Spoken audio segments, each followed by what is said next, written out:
Hallo en baie welkom.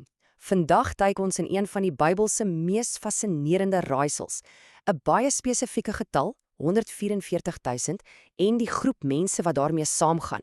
Wie is hulle? Wat is hulle doel? Kom ons kyk of ons hierdie legkaart saam kan bou. So, die groot vraag is, wie is hierdie 144.000? En kyk, dit klink dalk na 'n maklike vraag, maar glo my, die antwoord is, wel, dis nogal 'n diep een. Om hierdie ding te verstaan, moet ons reguit na die bron toe gaan, na die teks waar hulle vir heel eerste keer opduik. Goed, so ons eerste stop op hierdie speurtog is Openbaring hoofstuk 7. Dis hier waar ons die 144.000 die eerste keer ontmoet. En hulle word nie net so terloops genoem nie, o nee, hulle word uitgesonder vir 'n baie spesifieke goddelike aksie. En die heel eerste ding wat jou tref, is die getal self, 144.000. Nie min of meer nie, of 'n hele klomp mense nie. Nee, dis presies 144.000. Hierdie presiesheid is ons eerste groot leidraad.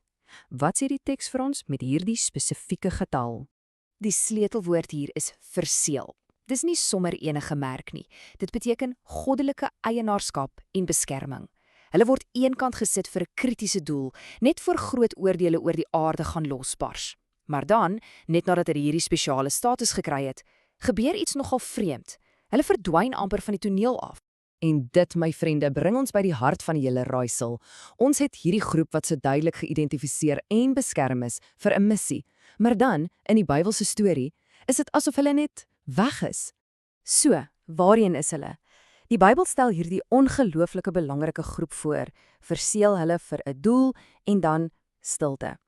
Om hierdie een op te los, moet ons 'n bietjie dieper grawe in Openbaring en soek vir leidrade wat dalk op ander plekke wegkruip. En kyk nou hier, daardie soektog lei ons reguit na hoofstuk 11, waar 'n nuwe en baie kragtige duo op die toneel verskyn, die twee getuies.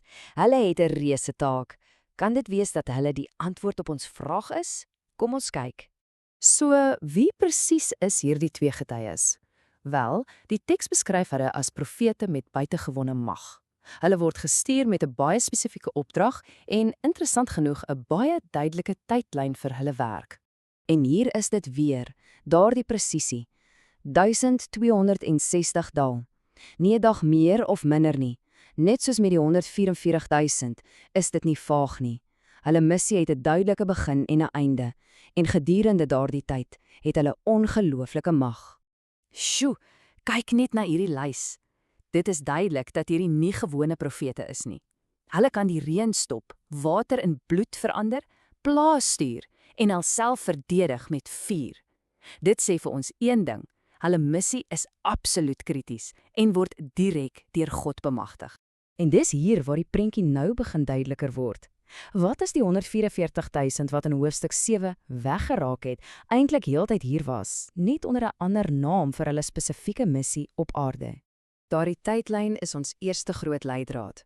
Daardie 1260 dae, wat baie mense glo die eerste helfte van 'n 7-jaar periode verteenwoordig, wys vir ons 'n baie duidelike, afgebakende sending. En die ligging van hulle werk is ons tweede groot leidraad. Hulle profeteer, oefen mag uit en word uiteindelik doodgemaak hier op die aarde. Dis 'n aardse bediening.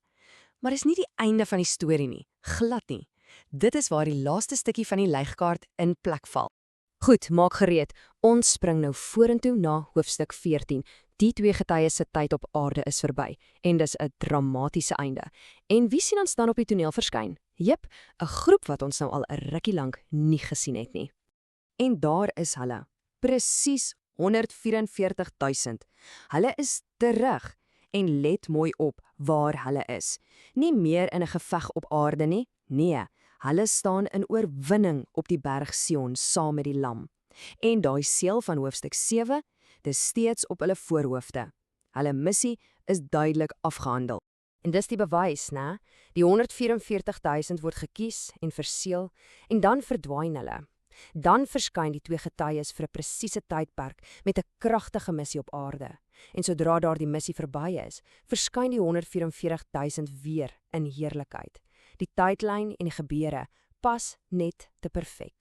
So, die argument is eintlik baie eenvoudig as jy dit so kyk. Die 144.000 is die wie, dis die groep mense. Die 2 getuies is die wat. Dis die titel van hulle werk, hulle missie hier op aarde. Dis nie 2 verskillende groepe nie, maar 2 dele van dieselfde ongelooflike verhaal. En dit los ons met 'n laaste nogal fascinerende gedagte.